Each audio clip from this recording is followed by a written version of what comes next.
of the different titles that people posted on the Go Formative assignment, at the very least, it seems that last week's activity did get people thinking more about their titles. And it's a small thing, yet I think it's potentially a big thing. And so it's nice to see people reflecting on that. Now we're going to already start some more. Lost some sound there. It's okay?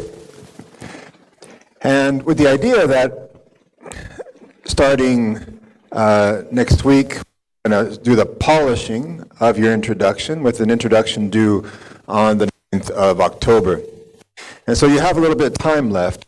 By now, though, what I'm hoping that you have is at least a notion of the big moves, the kind of cars type move with, establishing a territory, establishing a niche, and the they say and the I say. We're going to talk some more about that today. But starting with the big stuff first, kind of zooming out, and then zooming back in again later on. So as long as you have, at least a notion of what are your big moves in your introduction, what do you want to say, what have the other people said in your area, what's the conversation that you're joining, and what does your specific study have to say to contribute to that conversation, then you're on the right track. You are where you're supposed to be now. You have to have a polished introduction yet. But we're going to start today talking a little bit about how you can begin to refine your introduction a little bit, specifically about some typical problems that come up in the introduction. Yep. There's a thing. Shadow. Melhorou? Okay.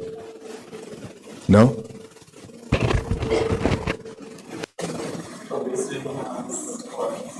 As cordas?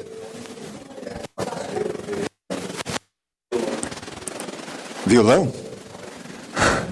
Isso não é violão.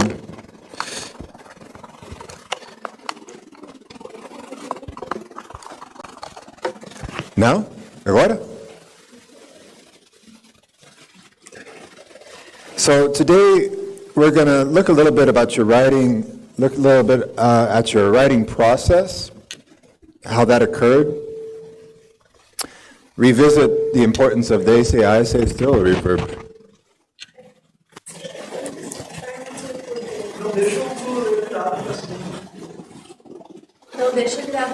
Ah, this. Ah.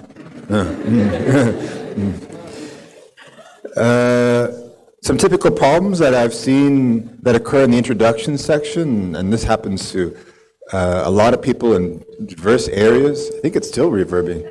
It's not regulated. I think someone with the sound saver needs to take some of the highs out. Yeah, highs, altos. Tirar pouco do barulho. Just a minute. Now? Agora? No? 1, 2, 3. Testing. 1, 2, 3. Better? Yeah. And then finally, I want to get to what I call peer feedback, or what is called peer feedback, and in the sense that with the idea that your writing process doesn't stay in your own head, but how you can benefit from the opinion of other people too. And so we're going to get to that stage today. But first, let me talk a little bit about your writing process as you have expressed yourselves to me through Go Formative. Here's one from a student I'm calling Julie. And she said that we wrote the introduction some time ago, but now with the guidelines of CARS, everything is clearer. We also use the corpus to help us. We are happy with the result of the writing of the introduction. My advisor is very collaborative and always helps me to write and review the writing in both Portuguese and English. So a couple of things here I find nice. First of all, that Julie found that this structure, this CARS structure, helped. And there are a lot of comments that were similar to that one. People saying that having some kind of structure like this, a kind of overarching framework, helped them to structure the introduction, and that was good to see that people found that to be helpful. The other thing that is nice in this particular comment is to see that the advisor is so involved. In her case, the advisor was involved not just with her study, but looking at the Portuguese version and the English version. Not every student has this, but it's nice to see that, and that's what we hope to see in all cases, really. Here's another one from Josie. This one's in Portuguese, so I won't even read this one. I'll let you read this one, so I don't embarrass myself.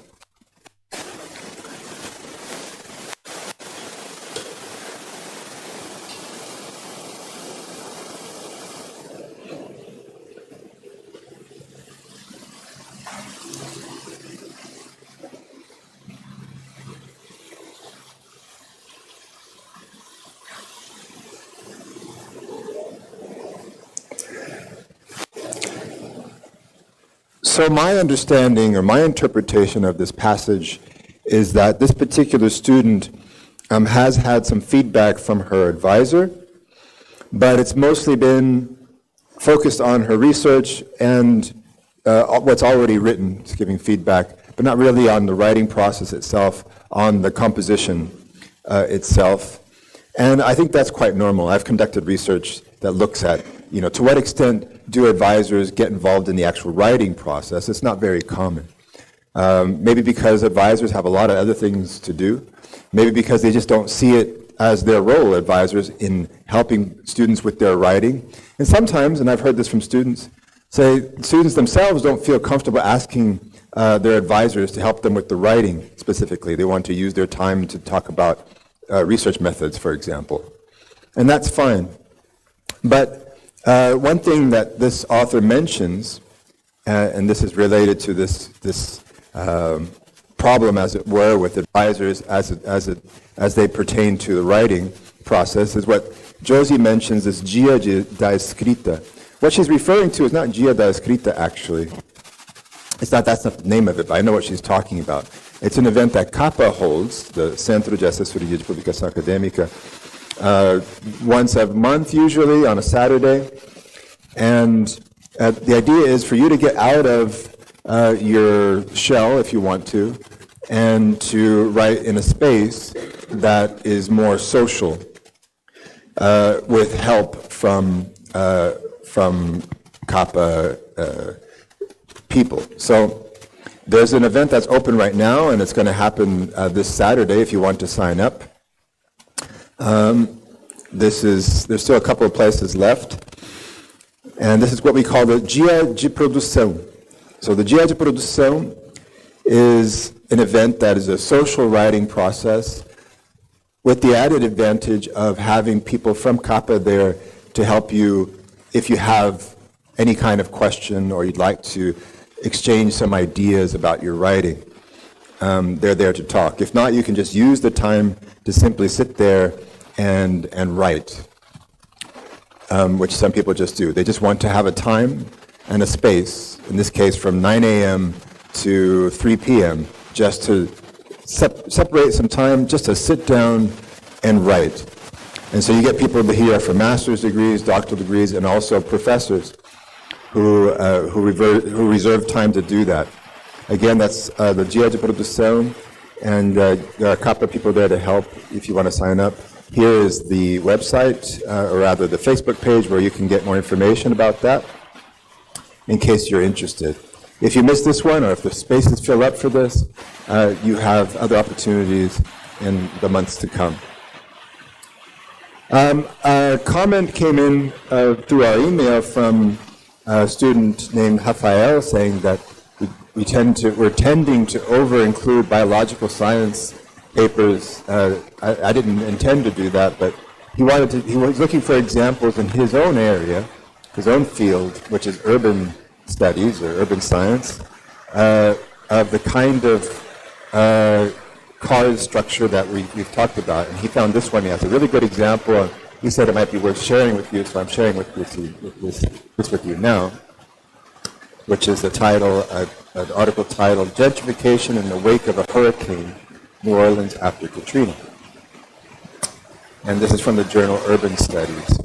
And he liked the way that the cause is exemplified in the abstract of this article.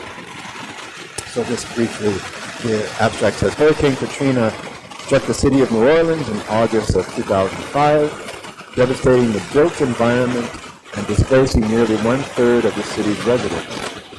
Despite the considerable literature that exists concerning Hurricane Katrina, the storm's long-term impact on neighborhood change in New Orleans has not been fully addressed. In this article, we analyzed the potential Hurricane Katrina to have contributed to patterns of gentrification during the city's recovery 1 decade after the storm.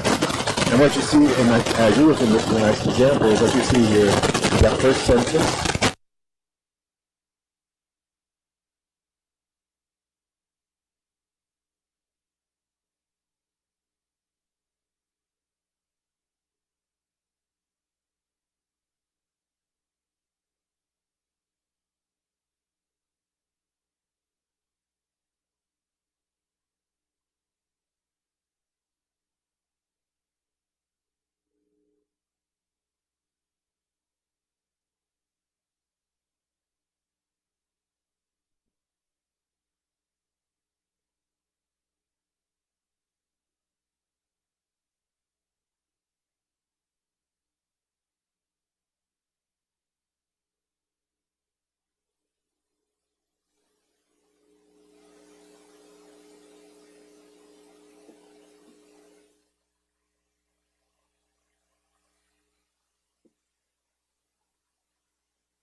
Um, dois, três, pronto. Não sei se não entendi nada agora. Eu testei isso aí várias vezes. Vai ser aqui. Okay. So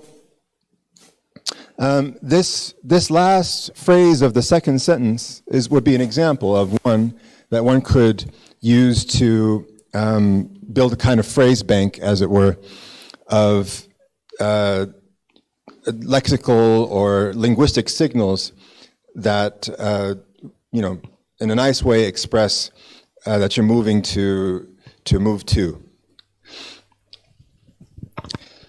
How about this one here?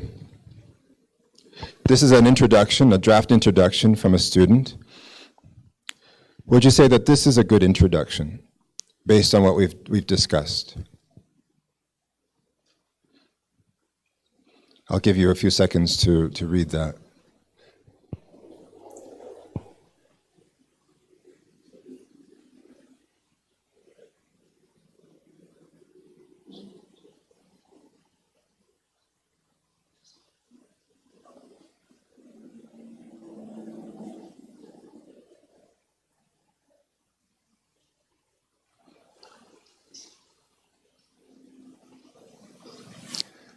Well, I would say that this is actually a good example of a draft introduction. It's not a polished introduction, it still needs more work. But if you're at this stage now in your introduction, you're doing well, because the person has clear moves, where the first part here is all territories, all move one. Much was written on interaction and in electroacoustic mixed work. Several analytical strategies have been published, such as blah, blah, blah. Okay, and then the next sentence, move two. However, until now, few efforts were made to relate these actions. And then finally, move three, occupy territory. Now, is this perfect? Absolutely not, it's not perfect, but it's a very good start. And as I said, if this is where you are now, then that's pretty good. However, if you were to polish this, returning to a couple of the linguistic elements I mentioned in the last class about grammar, for example, one issue that I would raise is the use of the past simple here. So if you recall, what I talked about last week was that if you're talking about territory, the conversation that has occurred until this point in time, it signals more, it gives a better signal to the reader that you are talking about territory if you use the present perfect. What happens if you use was? Well, then you're distancing yourself, you're disconnecting the past from the present. Same thing here, for the same reason. Until now, few efforts were made. Again, you're disconnecting the past from the present by using the present simple here. If you were to signal in a clearer way that you're arguing for a story, a conversation that started somewhere in the past and continues to the present, then you'd want to use the present perfect. So, however, until now, fewer efforts have been made. And that sounds better. And you can see that this is reinforced by this adverbial phrase here, until now.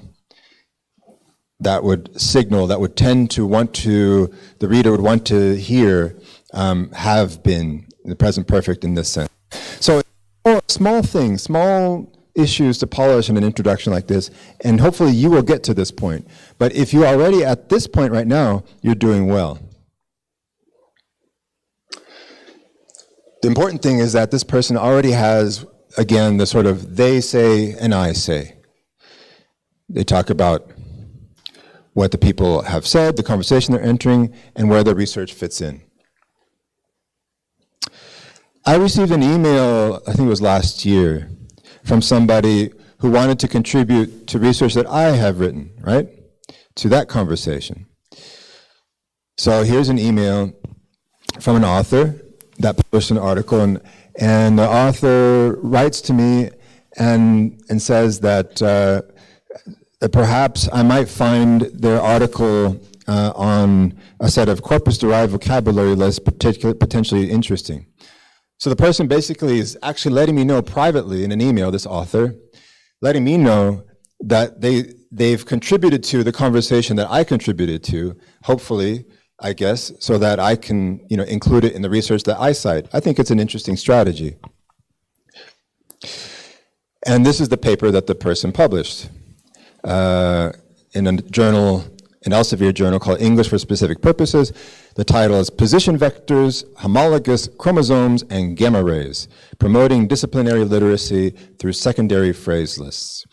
So since I published a paper some years back on phrase lists, this person wanted to contribute to that conversation, and this is their contribution to that, talking about disciplinary specific phrases in a phrase list. Okay, so here's their abstract, the new contribution, Green and Lambert's abstract.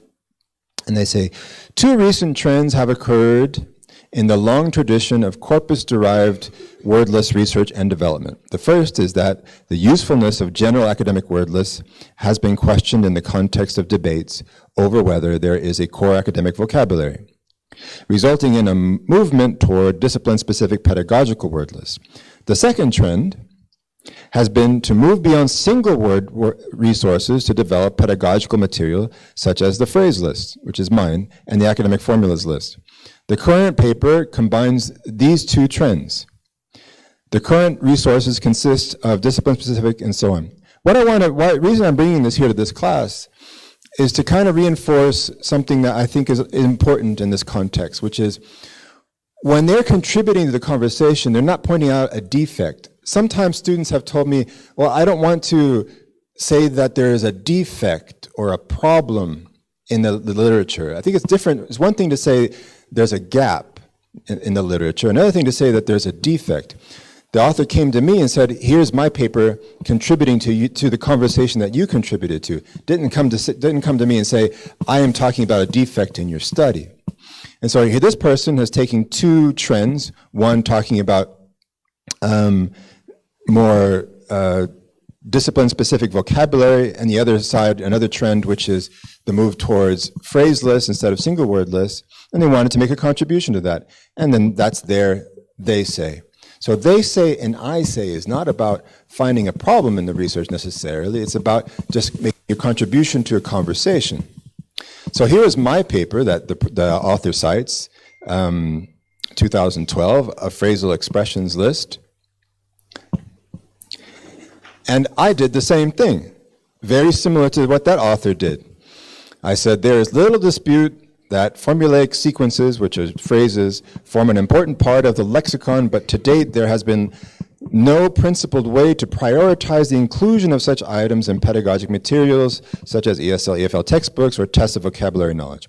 While word lists have been used for decades, they have only provided information about individual word forms, such as the general service list and the academic word list. This article addresses this deficiency by presenting the phrasal expressions list, a list of, and so I'm talking about basically two trends as well. One is the word lists, and then the other trend of needing to have phrase list.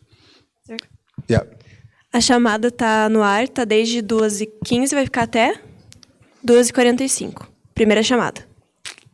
That's it. Beleza. And so, here you have on one side my conversation. So one part of my conversation that I wanted to contribute to was the fact, or the trend that people were beginning to talk about phraseology, formulaic language in the lexicon. And the other side of that conversation was the idea that it was pedagogically relevant to construct word lists, to prioritize inclusion of vocabulary in learning programs. But those two things hadn't really been married yet, and so then I produced that piece of research, and then that was my they say, and that was my I say, and that went into my introduction. And now you have this other author who wrote me an email, and his conversation first involves this kind of research here on the left. To what extent is the academic vocabulary list relevant to university student writing? So questioning the relevance of academic vocabulary lists, and also pointing out that I've talked about the importance of phrase lists, not lists of individual words. And so he comes up with his I say. That's his I say, his contribution to that conversation. The two items in the top are the conversation, and then that's his I say, and that's his introduction. Now,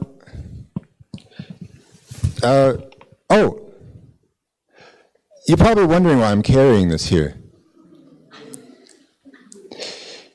In fact, you've probably been wondering that since I got on stage, actually. You've probably been thinking, why is he carrying that thing? I don't know what it is, a ukulele or a guitar, and is he going to play that thing? Did he compose a song for this class? In fact, I would guess that it was probably even distracting to you the entire time. I apologize for that I've been carrying this guitar and you've been following me around while I've been carrying this guitar on stage. But I did it strategically today. The reason I brought this thing on stage today is because I wanted to show you this is what happens in people's introductions when they introduce something that has no relevance to their research. And this is one of the biggest problems that I see in people's introductions, is that they introduce something in the introduction. They signal something. Just like when I came up here with the guitar, I signaled to you implicitly through this instrument that I was going to do something with it. And you kept waiting for me to do something with it. And I never did. But it was there. This guitar was there on stage, and you're thinking, is he going to do something with that? So when I, as a writer, introduce something that appears to have importance in the introduction, and the author doesn't do anything with it, the reader keeps thinking, okay, the author mentioned this in the introduction. Is it going to pop up again? Is he going to play that thing? And when you never do, it weakens your introduction. It distracts. And that can happen when you, as a doctoral student or as a master's student, when you've written, over 4 years of your life, or 2 to 4 years of your life, on a particular research area, and you have a lot of information in your head, and it's hard for you to sort out what's most important, especially if you try to copy and paste that dissertation or thesis in an article. You kind of start stuffing stuff in there that isn't relevant anymore. Kind of like if you pack your bags for a trip, and you look at your suitcase and you think, do I need to put that in there? Do I really need a gallon of shampoo for this trip? What is really relevant for this particular, carry-on bag that you have? Look at your introduction as a carry-on bag. What is really going to be relevant for the introduction? And are you including anything in there that could distract? And so that's going to be a major part of our class for today, is how can you identify, first of all, raise awareness of this fact, and then second of all, how can you identify information that might distract, extraneous information that could distract the reader and weaken your introduction. Let me show you a real-world example that doesn't involve a toy guitar. I'm not going to play this, by the way. I know Laura's disappointed. She thought, maybe you can. I think you're musically talented, right? You can play. All right. So here's a real introduction. That was a kind of draft that was reworked. And so I'll quickly read this. It says, in biology, we have a lot of data to analyze, and bioinformatics has emerged to aid in the analysis of large amounts of data. Some of the forms used today are geographical representations of biological networks. So it is possible to make a more efficient analysis of certain data.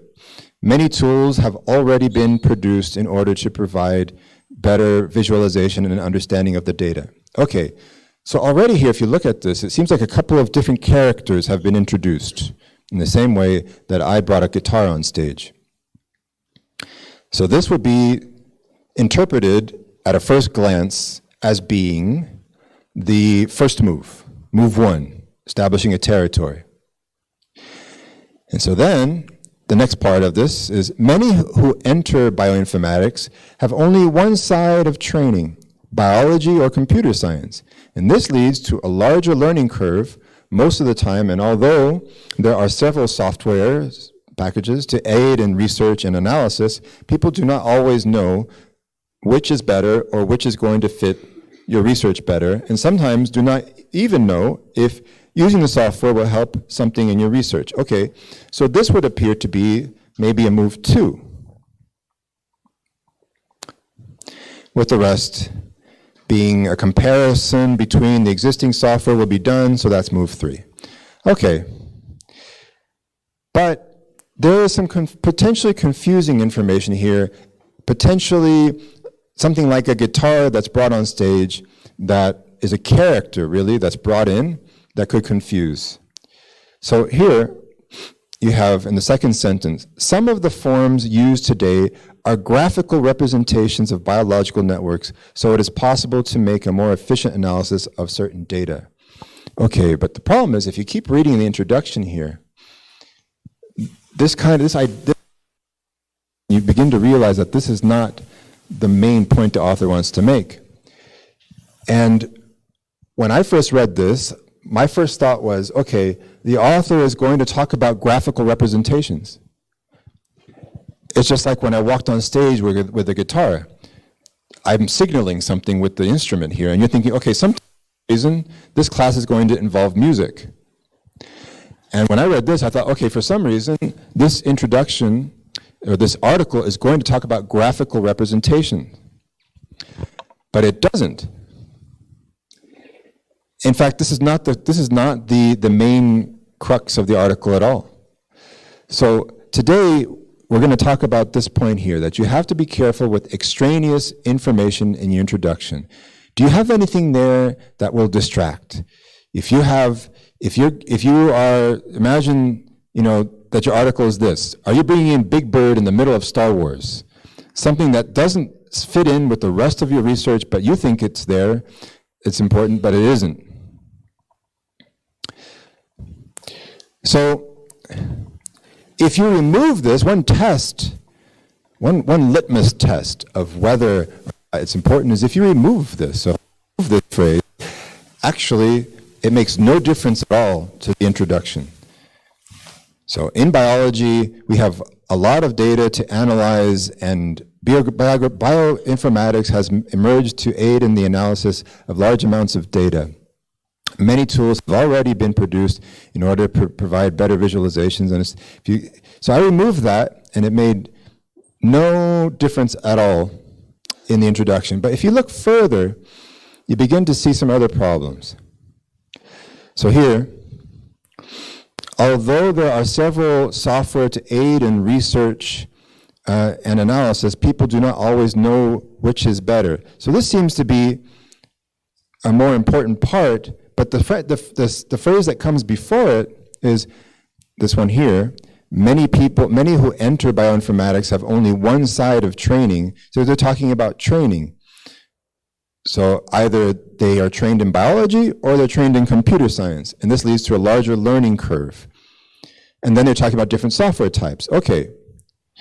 So if I actually took that out and went straight to there, and put in the part about one side of training here, it would make more sense. So in biology, we have a lot of data to analyze, and bioinformatics has emerged to aid in the analysis of large amounts of data. Many who enter in bioinformatics have only one side of training, biology or computer science, and this leads to a larger learning curve most of the time. Okay. Or I can introduce the fact that there are many different software packages, and therefore, because there are many different software packages, then the problem is that those who have training don't know which one to choose. So I can add a couple of words here, and a couple of words there, and it begins to sound a little better. So in biology, we have a lot of data to analyze, and bioinformatics has emerged to aid in the analysis of large amounts of data. Although there are several software packages to aid in research and analysis, people do not always know which is better or which is going to fit their research better, and sometimes do not even know if using the software will help at all in their research. After all, now you're connecting. It's making sense. After all, many who enter bioinformatics have only one side of training, biology or computer science, and this leads to a larger learning curve most of the time. And then there's one word that I would add further, which is, therefore, now you're connecting to move 3, a comparison between the existing software.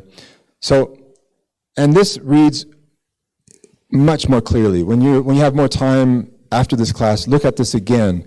You will be able to see that just taking out information that was extraneous, reorganizing the chunks of information, made it read much more clearly, much more smoothly. And so right now, at this point in the class, in this course, all I would expect is that you have an awareness of moves 1, your move 2, and your move 3. More or less that. Next, is there any way that you can make your introduction more smooth and read without these kind of distracting information? And to do that, we're going to practice that today by using a familiar story. You know this one, right? I think most people here have heard of the 3 little pigs, right? So we're going to start with something very, very, very simple and then move to something more complex. Because as far as I know, everybody knows the basic story of the 3 little pigs. There were 3 pigs, there was a bad wolf, and there were 3 houses made of different kinds of materials. Right? Maybe the people who are into civil engineering here, urban design, be more interested in this than others. So here is a problem. I'm going to show you a problematic version of the Three Little Pigs story. And what you're going to do is you're going to try to identify what the problems are and how to fix it. Is there extraneous information? Is there a way that you can take information out and reorganize it? And here it is.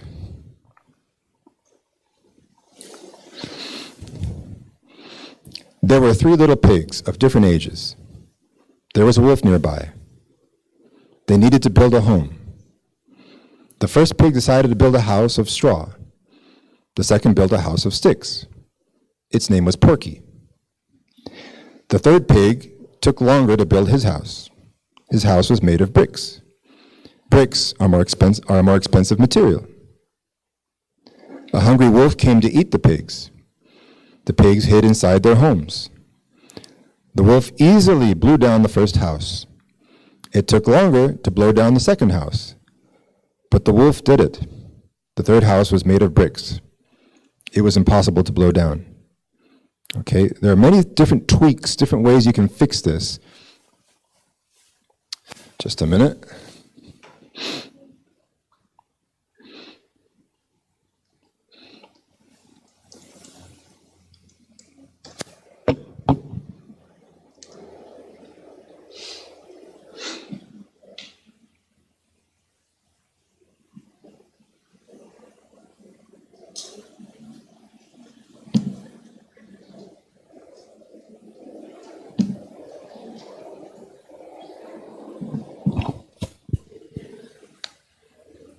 Okay, so now on formative, you're going to go to Go Formative, and you're going to have an activity there called the Three Little Pigs, and you're going to work on individually, but you can talk about this with somebody else. You can work together if you like, on how to make this a better version of the Three Little Pigs. I'll give you, say, about 10 minutes to do that. And that includes people who are watching this remotely. Oh, I'm going to use that.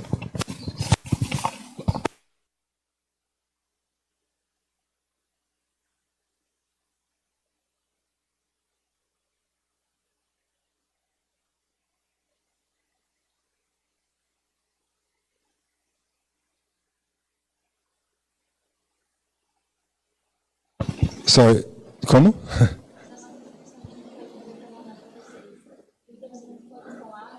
No, no tem número. No. The question was, is there a word limit or a word minimum? I mean, there is no word minimum. It could be 200 words, 300 words. It doesn't matter. Don't make it more than 1,000. Most articles don't have an introduction longer than that. But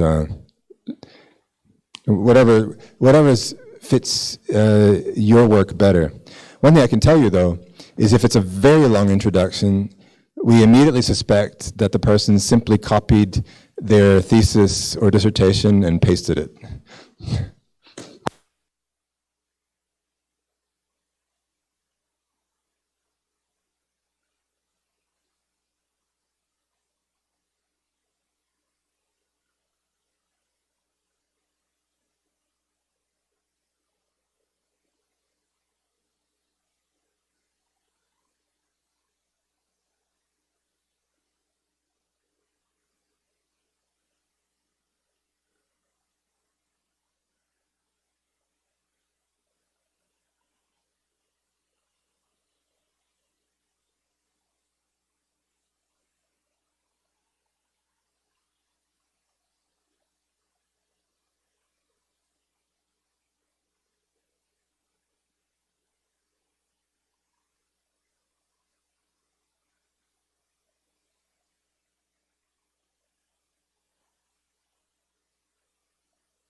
We have over 200 responses to this.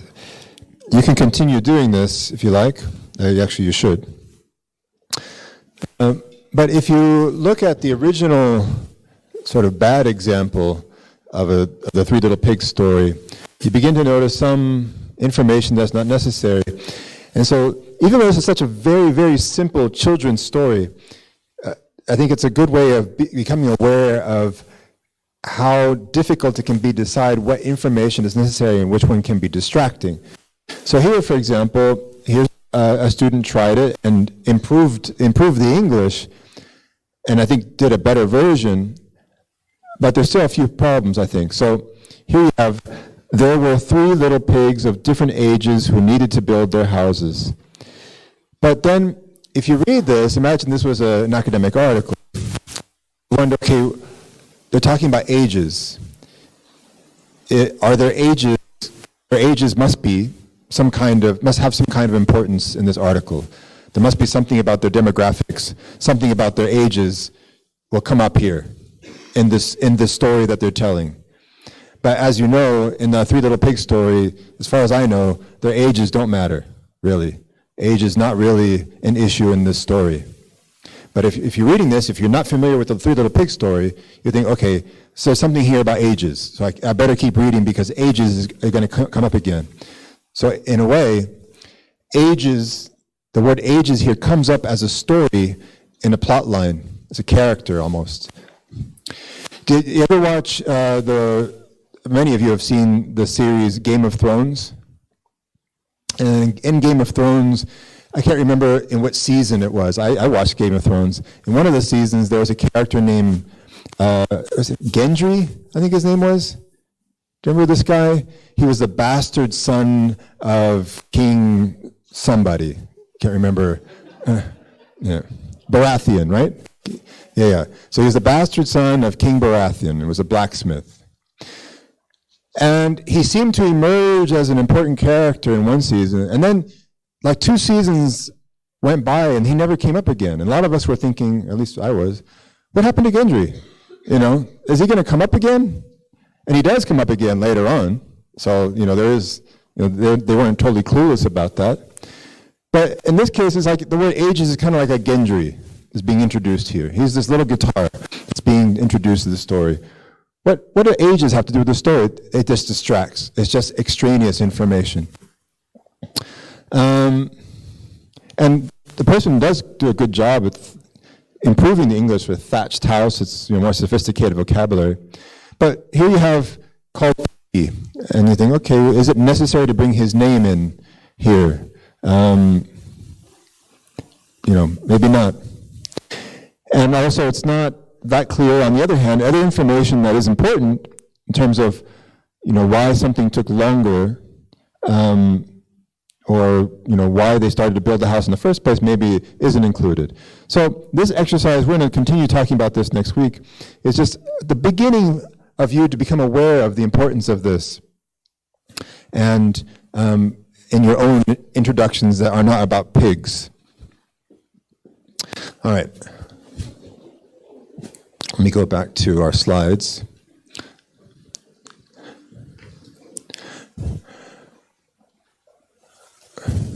Okay.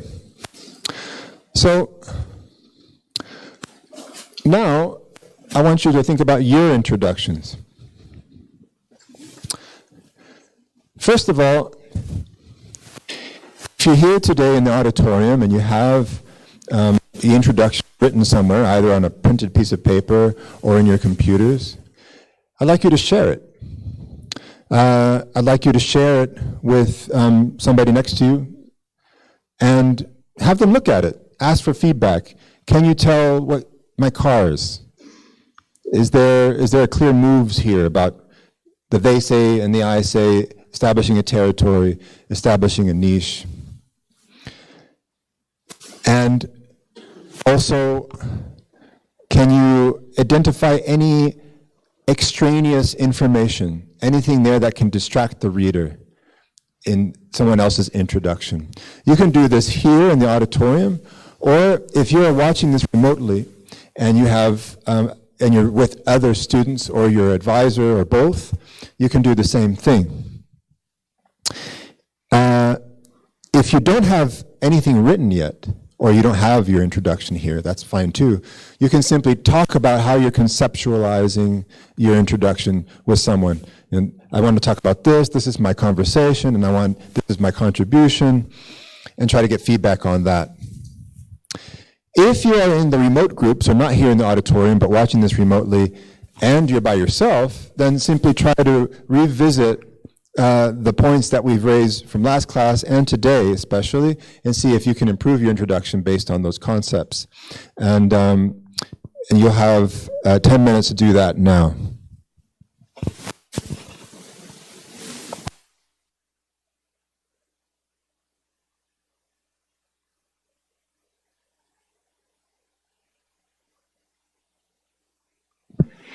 Galera. And, sorry? Sorry. Segunda chamada no ar até 3h30. Yeah.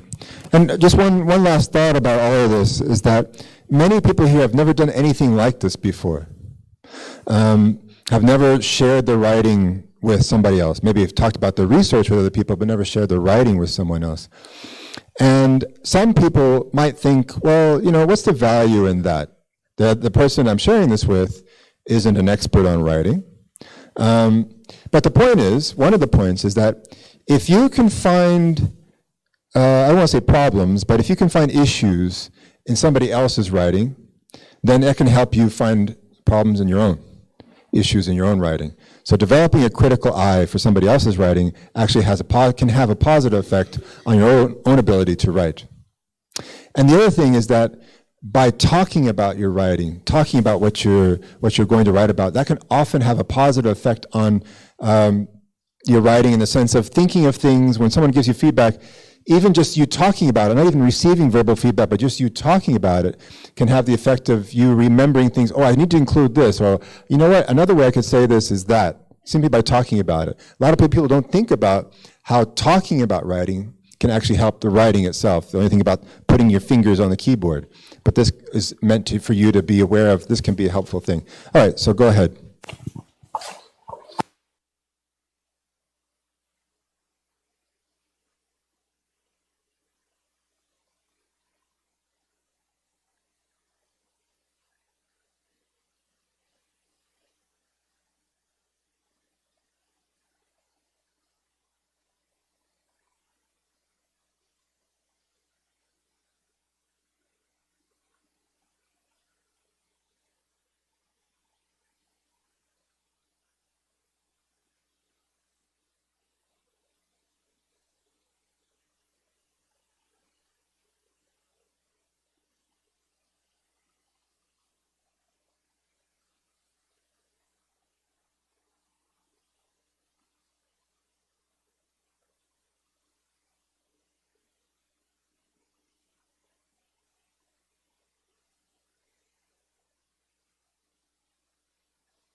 Vai ter tarefa, sim.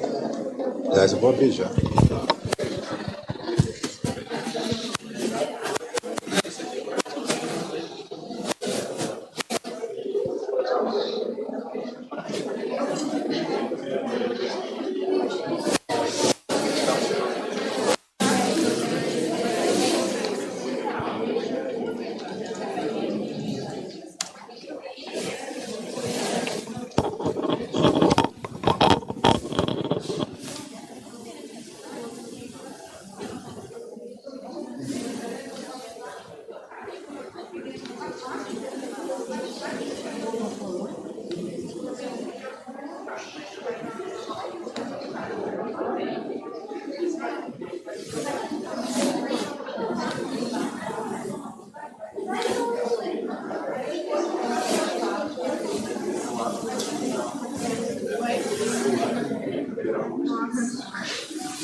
Okay.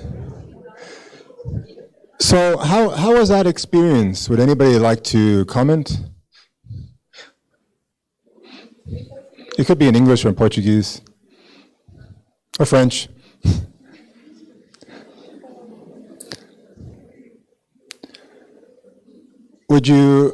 Was that difficult? Okay, good. So why was it difficult? I haven't established yet what I'm going to talk about, so it's kind of difficult to try to separate information. They're not so clear as they could be. So I was kind of struggling at first time, but I think I have it. Good job, helper. Yeah, so she was saying, yeah, you had all kinds of ideas, still working on stuff. So talking about it maybe helped a little bit, getting feedback from somebody else. Yes, I think sometimes it helps. And a lot of you are under a lot of pressure to, write your thesis, write your dissertation, write your articles. And sometimes you might even feel guilty that you're not sitting in front of your computer and writing something. But try to keep in mind that the writing process, try to conceive the writing process as not only when you're sitting down at the computer and writing, but in fact, what you just did right now is actually part of the writing process. You could be going to the supermarket today, picking out avocados, and think about, you know what? I need to put this in my results section, whatever. And then you could have maybe some notes on your phone or something, and then you write some notes about, I can't forget that. You're actually writing your paper then. You're writing your thesis, you're writing your dissertation at that time. This helps, these little moments of you writing, considering that you're writing not only when you're sitting in front of the computer, but writing throughout your day, writing while you're in the shower, that in fact, that could maybe help you feel a little bit less guilty when you're not sitting in front of the computer writing, that actually you're writing all the time. And a lot of people find that this socialization, talking to people, is helpful. Some people don't. Some people don't like it. That's fine too. But I'd like to give you that experience. Okay, so to continue on your introductions, the final thing for today is, ooh, can you change the slide for me because it's not moving here?